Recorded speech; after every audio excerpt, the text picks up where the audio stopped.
भाइयों और बहनों, मैंने आप लोगों से एक भाई और उनकी पत्नी हाका कर रहे हैं और यहीं बस इस मंदिर के बाहर रास्ते पर कहीं बैठे हैं। मैं तो उनको मिल नहीं सका हूँ, लेकिन उन्होंने दोबारा एक खत लिखा है। वो खत तो विनय से भरा हुआ है, तो भी दुखद खत है, क्योंकि मेरी दृष्टि में वो ज्ञान की निशानी नहीं है। छोटे हैं, मैं तो बूढ़ा हो गया, इसका अनुभव है, इसलिए मैं ऐसा कहने की भी धृष्टता तो कर सकता हूँ कि इसमें कुछ ज्ञान नहीं है। क्यों नहीं है? वो कहते हैं कि बात तो तुम कहते हैं, मीठी बात तो लगती है, लेकिन हम तो अंतरात्मा जो हमको कहता है उसके मुताबिक चलती है। अभी आप लोग सबने तो नहीं पढ़ा होगा कि तिलक महाराज ने जो भगवद गीता पर एक बड़ा भारी पुस्तक लिखा है। वो पुस्तक मैं तो येरोला जेल में पढ़ सका, और वहीं वो तो पुस्तक तो ऐसा है कि आदमी एक दफ़ा नहीं, 2 दफ़ा, 3 दफ़ा, 4 दफ़ा पढ़े तो भी उसमें इतना ज्ञान भरा है। ये मतलब मैं नहीं कहना चाहता हूँ कि उसमें जिस तरह से सब निरूपण किया है वो मैं कबूल करता हूँ, लेकिन उससे क्या हुआ, उसमें बहुत ही ज्ञान भरा है, इसमें तो कोई संदेह कर ही नहीं सकता है। और क्योंकि वो तो बड़े विद्वान थे, संस्कृत का तो उन्होंने बहुत ही गहरा अभ्यास कर लिया था।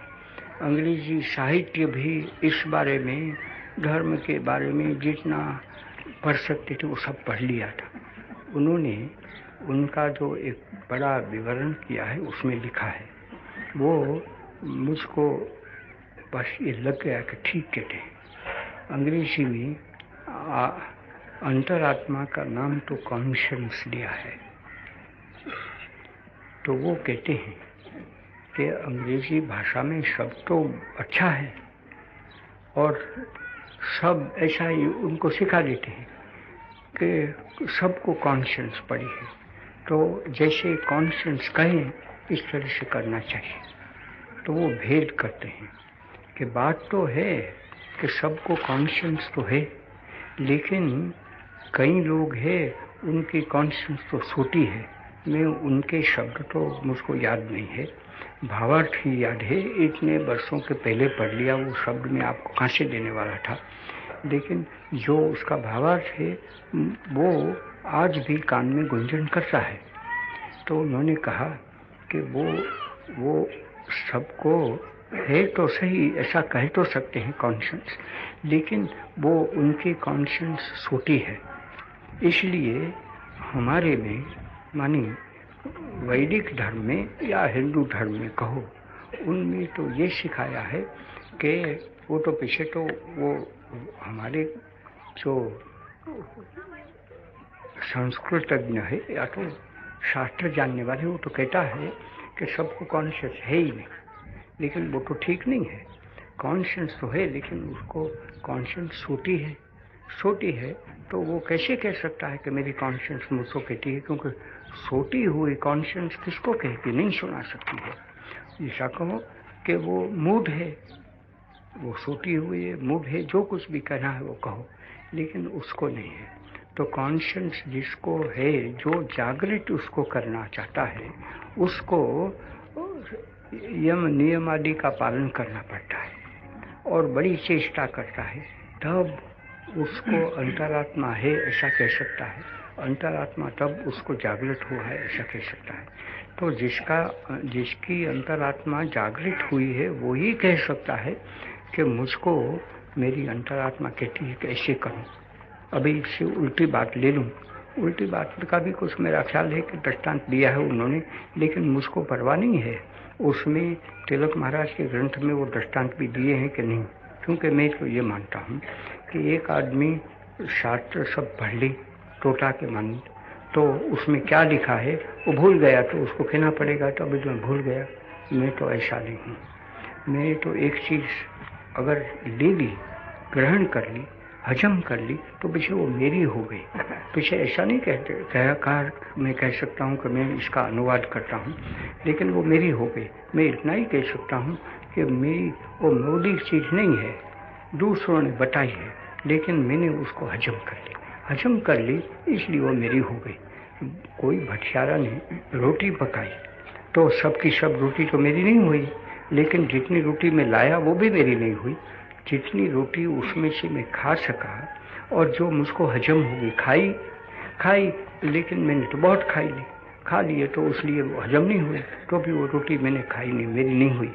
लेकिन मेरी हुई, ऐसा तो वही कह सकता हूँ कि जिसको मैंने हजम कर ली है, जिससे वो रक्त शुद्धि हो गई, रक्त वृद्धि हो गई, मेरी शक्ति बढ़ गई, तब तो वो रोटी मैंने खाई, ऐसे मैं कह सकता हूँ।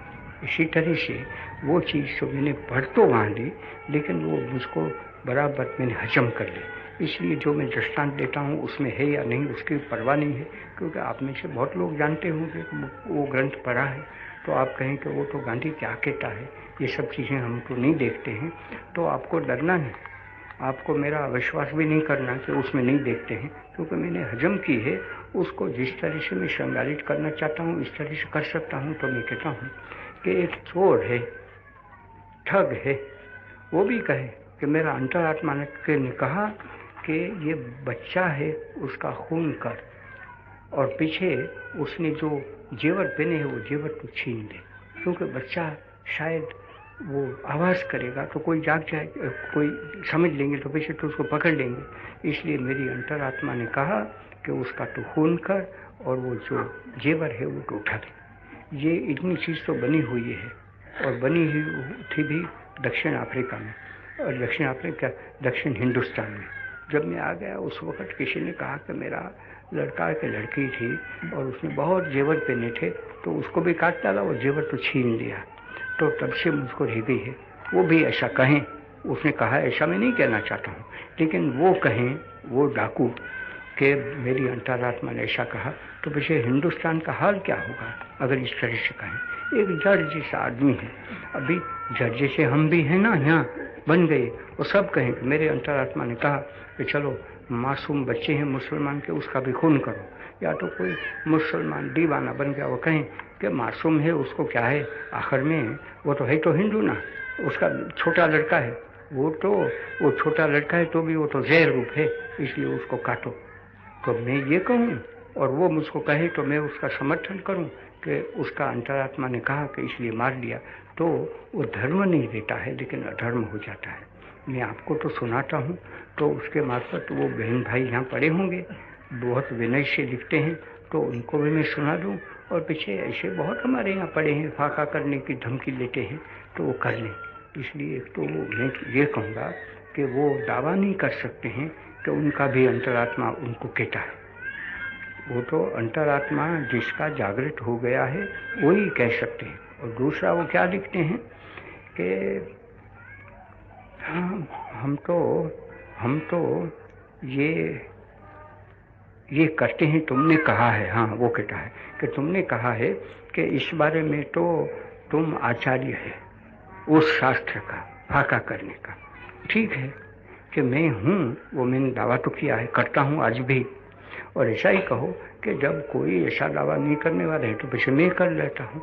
तो जिस जगह वृक्ष नहीं है वहाँ एरंडो प्रधान, ऐसा तो मैं बन सकता हूँ। लेकिन मैं क्यों कहता हूँ कि वो जैन मुनि लोग हैं, साध्वी लोग हैं और वैष्णव भी हैं, दूसरे फाका करने वाले पड़े हैं, वो सब मुझको पूछ लेते हैं।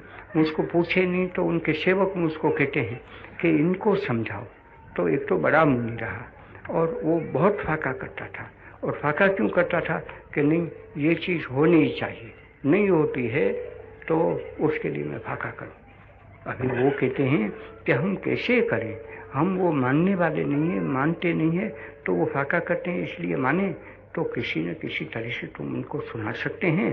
तो मैंने उनको तार दिया, ऐसा मुझको ख्याल है, या तो खत लिखा होगा, मुझको याद नहीं है। तो लिखा तो उन्होंने वो फाका छोड़ दिया और बहुत दिनों तक फाका किया था। ऐसे एक बहन भी पड़ी थी, उन्होंने भी कहा कि नहीं, मुझको दूसरा तो कोई नहीं कह सकते हैं और मैं नहीं छोड़ सकती हूँ, लेकिन गांधी का है तो मैं छोड़ सकती हूँ। गांधी ने कभी उस बहन को देखा भी नहीं था, लेकिन उनको इतना विश्वास आ गया। इसलिए मैं कहता हूँ कि शायद फाका करने का जो शास्त्र है उसका मैं आचार्य हूँ। मुझको पूछे आदमी, पूछे, और पीछे मैं कहूँ कि वो करने लायक नहीं तो उसको छोड़ना चाहिए। इसलिए ऐसा मेरे पास तो बहुत दृष्टांत पड़ा है। अभी दूसरा तो मैं छोड़ दूँ, ये धर्मानंद कोसाम्बी जिसकी मैंने आपको बात की, वो तो बड़े विद्वान थे, उन्होंने फाका शुरू कर लिया था। और पीछे वो तो उनका एक शिष्य था, उसने मुझको कहा कि भाई हमारी तो मानता नहीं है, बहुत लोगों ने भी कहा उसकी भी नहीं मानता है, लेकिन शायद तुम्हारी बात माने। तो मैंने एक स्टार दिया, नहीं माना, दूसरा दिया, नहीं माना, तीसरा दिया। तो उनको लग गया कि नहीं, अभी गांधी कहता है वो मानना चाहिए। जो उसमें पेश उठते थे उसका मैंने जवाब उसको दे दिया कि ऐसा है, ऐसा है। तो पीछे उन्होंने छोड़ दिया। और पीछे तो काका साहब यहाँ पढ़े, वो सुनाते हैं मुझको, तो उसके खत में भी था कि मैंने जो फाका छोड़ दिया, गांधी ने कहा वो सही बात थी, आखिर तो वो मर गए। वो तो मैंने आपको सुना दिया है इस तरह से। और इसलिए मैं वो दोनों दंपत्ति को कहना चाहता हूँ कि वो फाका न करे, फाका छोड़ दे। 3 दिन कर लिया, अच्छा है, उसमें क्या है, लेकिन अभी उनको चलाना नहीं चाहिए। एक तो वो बात, वो तो मैंने लंबी चौड़ी बात कर दी। अभी दूसरी बात पर मैं आना चाहता हूँ। तो आपने तो देखा अखबारों में कुछ आ गया है कि मैं तो वाइसरॉय साहब के वहाँ चला गया था। एक बात तो मैंने आपको सुना दी, लेकिन ऐसा भी अखबारों में है, बात सच्ची है कि वहाँ तो मैं कायदे आज़म जिन्ना साहब को भी मिला। तो मैंने वो बात तो नहीं की, क्योंकि उसमें तो ऐसा था कि उनको तो मिला तो सही, और मिला वो भी तो वो वाइसरॉय साहब है, वो अच्छे आदमी है। उन्होंने कहा कि मेरे वहाँ जिन्ना साहब भी आने वाले हैं और ये तो बात करता है तो मुझको अच्छी लगती है, तो उनके सामने हम कर लें तो अच्छा है। तो मैंने कहा कि अच्छा, मुझको क्या है, कोई भी आवे उसको मैं मिलूँ, मिलने में तो मुझको कोई दिक्कत नहीं है, मैं तो उनके घर पर चला जाऊँ, उसमें क्या है। तो वो तो राजी हुई। जिन्ना साहब तो आने वाले थे तो आ गए। उन्होंने खबर दी गांधी यहाँ बैठा है, हम मिले तो मिले, बातें की। तो पीछे आखिर में ये साथ हुआ था कि बादशाह खान भी साथ में रहे तो अच्छा है। तो शाम को कल जाना का था, यहाँ से 7:45 बजे वहाँ पहुँचना था। तो 7:30 बजे थोड़ा प्रार्थना में मैंने जल्दी भी किया 7:30 बजे जाने के लिए, लेकिन बादशाह खान नहीं है। वो बादशाह खान देवबंद गए थे और वहाँ से आ नहीं सके। वो तो फकीर है ना, जैसी तैसी मोटर गाड़ी में चले गए और पीछे जाने में 3 घंटे के बदले में 5 घंटा लग गया। आने में भी देर हो गई तो पहुँच नहीं सके यहाँ। तो 8 बजे आए, तो 8 बजे तो जा नहीं सकता था, तो इसलिए वो जाने का छूट गया। मैं आपको क्या खबर देने वाला था, लेकिन तो विशेष वाइसरॉय साहब तो चले गए। उनके दिल में था कि न किसी तरह से हम मिले तो अच्छा है बादशाह खान के साथ। तो उन्होंने कहा कि मैं तो नहीं रहने वाला हूँ, लेकिन लॉर्ड इज़मी तो है, उनको मैं पहचानता हूँ, बड़ा आदमी है वो भी। और पीछे उनका वो दूसरे उनके सेक्रेटरी उनके स्टाफ पर है, सर एरिक मेविल, ऐसा ख्याल में भूल गया। तो वो दोनों वहाँ थे और हम मिले। कौन मिले? कायदे आज़म जिन्ना, मैं और बादशाह खान।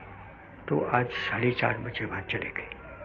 4:30 बजे वहाँ चले गए, कुछ 8 घंटा बैठे और उसका नतीजा इतना आया कि बादशाह खान को वो मिले और उनके घर पर मिले।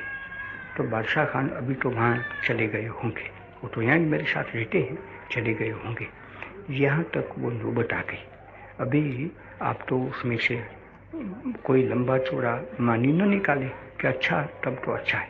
एक तो है कि जैसी मैं आशा करता हूँ ऐसा आप भी आशा करें कि वो पाकिस्तान हो गया, इससे हमारा दिल का जो जख्म है वो तो रूझ नहीं गया है। शायद वो जख्म तो गहरा चला गया, वो नहीं चला जाए, और किस तरह से रूझ सकता है वो तो मैंने आपको बता दिया है, उसमें नहीं जाना चाहता हूँ। लेकिन ये है तो भी आप भी राजी होते होंगे कि अच्छा वो बादशाह खान गए हैं कायदे आज़म जिन्ना के वहाँ, तो अभी कुछ न कुछ उसमें से तो अच्छा परिणाम आवे। मैं भी चाहता हूँ कि ऐसा ही परिणाम आवे। इसी उम्मीद से तो ये सब चीज़ें होती है। तो आपको तो मैं इतना ही कह सकता हूँ कि कोई लंबी चौड़ी आशा हम बांध कर बैठे नहीं। जब चीज़ हो गई है तो अच्छा है, नहीं होती है तो भी कोई परवाह नहीं। हम तो आखिर में मनुष्य है, प्रयत्न करें, फल देना वो तो भगवान के हाथ में है।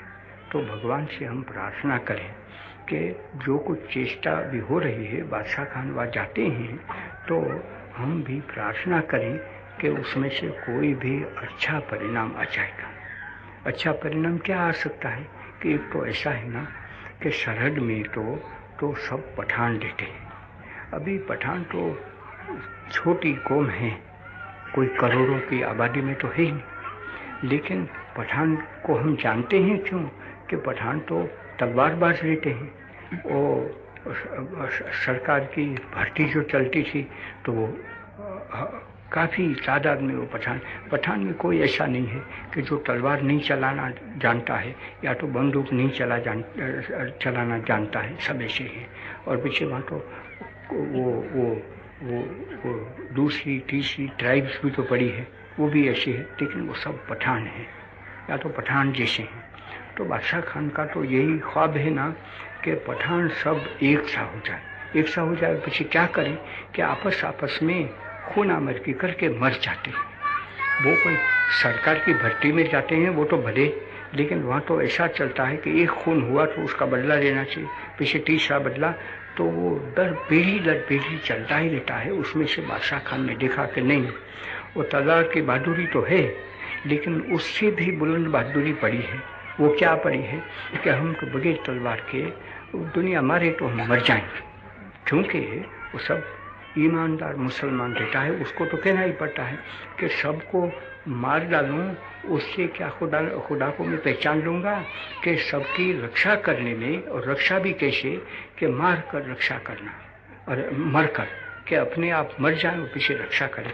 वो ख्वाब खान साहब का ख्वाब है। वो ख्वाब तो पूरा तो नहीं हुआ है, बीच में ये झगड़ा शुरू हो गया। वहाँ झगड़ा ऐसा शुरू हो गया कि खान एक गिरोह ये है कि वो लीग में रहता है, दूसरा गिरोह कांग्रेस में रहता है। तो कांग्रेस भी बदनाम हो जाए कि कांग्रेस तो हिंदू है, हिंदू की तो है ही नहीं कांग्रेस तो सबकी है। लेकिन आज तो बदनामी में ही हम पड़े हैं, हम भी शक लाते हैं मुसलमान पर, मुसलमान हमारे पर शक लाते हैं, तो सब शक से ही चलता है। तो खान साहब को ऐसा लगा कि अगर किसी न किसी तरह से पठान सब का सब एक दिल बन जाए, एक ही काम करे, तब तो पठान तो जिंदा रहेगा। नहीं तो पीछे जो सरहदी सूबा है वो बिल्कुल निकम्मा हो जाए। अगर आपस में लड़े तो यादवास्तरी हो गई। यादव लोग दूसरों के मारने से नहीं मरे, लेकिन आपस में झगड़ा करके मर गए। ऐसे ही आपस में झगड़ा करके पठान मर जाए, वो नहीं चाहते हैं, इसलिए कहीं भी वो चले जाएगा। वो ऐसा फकीर मैं मानता हूँ उनको कि किसी न किसी तरह से पठान आबाद रहे, और आबाद रहकर पीछे क्या करे कि जैसे वो पहले तो वैसा हम मानते थे, आज भी हमको सताते हैं, ऐसे पठान काफ़ी पड़े हैं कि उनको तो ऐसा कि पठान पीछे खुदाई खिदमतगार सच्चे बने, अपना खिदमतगार नहीं, अपना ही भला करना ऐसा नहीं, लेकिन सारे हिंदुस्तान का, सारी मखलूक का, सारी दुनिया का वो उनका ख्वाब है। इसलिए वो ऐसा चाहते हैं कि किसी न किसी से, अभी तो रेफरेंडम की बला आ रही है, तो उसमें से किसी न किसी तरह से छूट जाऊं और पठान एक हो। पठान कैसे एक हो सकते हैं कि पठान वो सब आज़ाद रहें, और आज़ाद रहें, अपना कानून बना है तो बना लें, और पीछे वो पसंद करेंगे कि हम पाकिस्तान में रहेंगे कि हिंदुस्तान में रहेंगे कि कहाँ रहेंगे। ऐसा नहीं है, तो ऐसी आज़ादी नहीं चाहते हैं कि बस वो तीसरा गिरोह बन जाए। दो तो गिरोह बन गए, हिंदुस्तान पाकिस्तान जो उसका नाम कहो, और तीसरा गिरोह पीछे पठानिस्तान। ऐसा नहीं है। वो तो कहते हैं कि अपने घर में हम पूरी हमको आज़ादी होनी चाहिए, अपने कानून हम बना लें। तो हम तो मिस्किन हैं, इतने पैसे भी हमारे पास नहीं है, लेकिन हम जैसा हमको चाहिए इस तरह से हम कानून बना लें तो पीछे हम आबादी से रह सकते हैं, पठान सब एक बनकर रह सकते हैं। वो उनका ख्वाब है।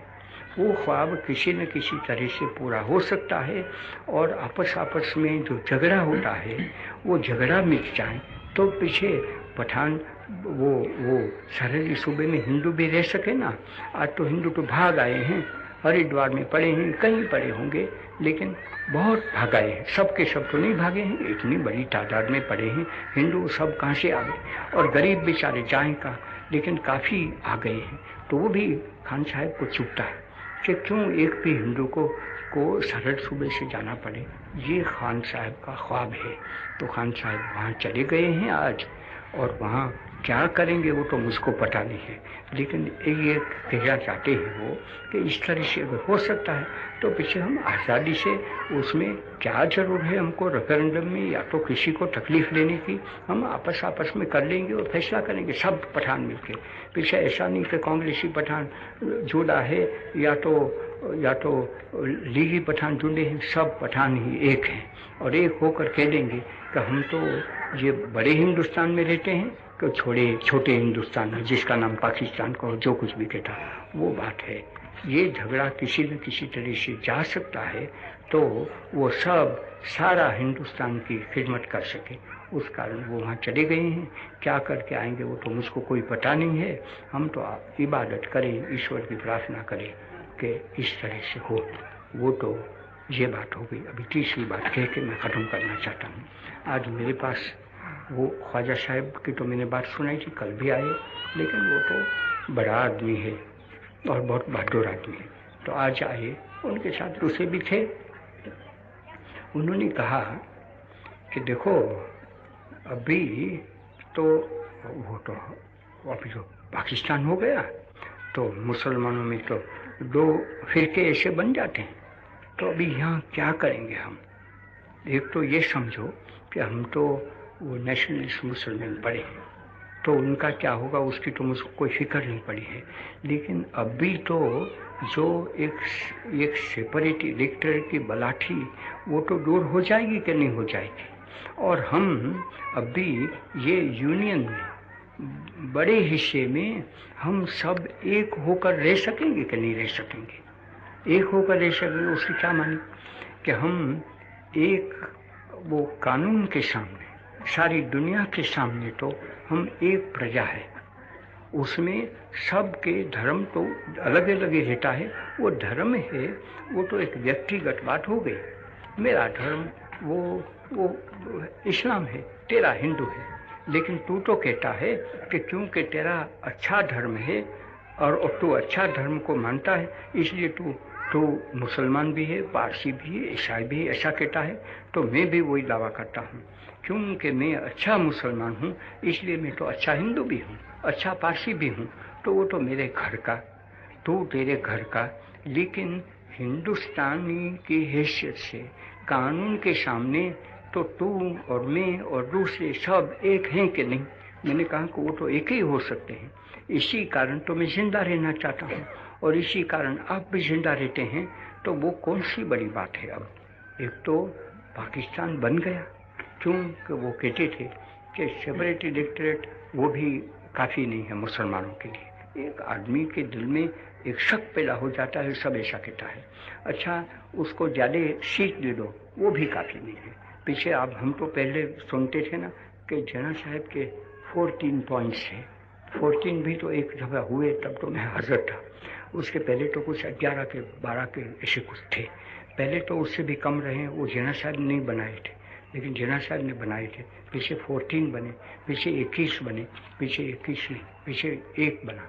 1 क्या कि बस पाकिस्तान होना चाहिए। वो क्या उसका इतिहास तो मैं आपको सुनाना नहीं चाहता हूँ। ऐसा बना तो अभी तो वो नहीं है ना। वो सब चीज़ के बदले ख्वाजा साहब कहते हैं, तो सब चीज़ के बदले अभी तो वो तो पाकिस्तान बन गया, भले बन गया, लेकिन यहाँ तो पाकिस्तान नहीं है। तो यहाँ मुसलमान को कोई गुंजाइश है कि नहीं है। तो मैंने कहा कि आपको क्या बोलना था, मेरे लिए गुंजाइश है तो आपके लिए है, अगर आपके लिए नहीं है तो मेरे लिए नहीं है। ऐसे हम 2 तो बने हैं, तो कम से कम 2 तो रहते हैं। तो उसने कहा कि तू तो मजाक करता है, हम 2 हैं, उससे क्या हुआ। सब का क्या तू कहना चाहता है कि अभी भी हम तो तू हिंदू है, मैं मुसलमान हूँ, तीसरा पारसी है, चौथा ख्रिस्ती है, और सब के लिए अलग अलग प्रबंध होना चाहिए। ऐसे कोई हिंदुस्तान बन सकता है। हिंदुस्तान सारी दुनिया में एक बड़ा मुल्क है, ऐसा कोई कबूल करने वाले हैं, ऐसा करें तो इसलिए वो कहता है कि क्या अब तेरा और मेरा काम और सबका यही होने वाला है कि नहीं है इस हिंदुस्तान में, कि हम तो एक प्रजा है, हमारा धर्म कुछ भी हो, और हमको क्योंकि हम मुसलमान हैं या तो यूं है या तो वो है, इसलिए हमें कोई ज़्यादा हक मिलना चाहिए, ऐसा नहीं। सबको एक सा हक, जो उस चीज़ में आ सकता है वो सबको हक है। हमारे जो सर्टिफिकेट ले लेना है मेरिट का, वो बात है। तो मैंने उनको कह दिया तो वो तो बात बिल्कुल सही है। वो भी आपको सुनाना अच्छा था कि ऐसे भी मुसलमान यहाँ पड़े हैं और ज़्यादा भी हो सकते हैं अगर हम सच्चे बनते हैं। और ऐसा ही कि ऐसा नहीं कि अच्छा अभी तो ये हिंदुओं का ही हुआ है, और तो आपको मैंने सुना दिया, आप लोगों को सबका है जो इस हिंदुस्तान में रहना चाहते हैं और हिंदुस्तान की वफादारी करने चाहते हैं, वो सबका वो हिंदुस्तान है। ये उनके साथ बात हुई और आप वो भी जान लें।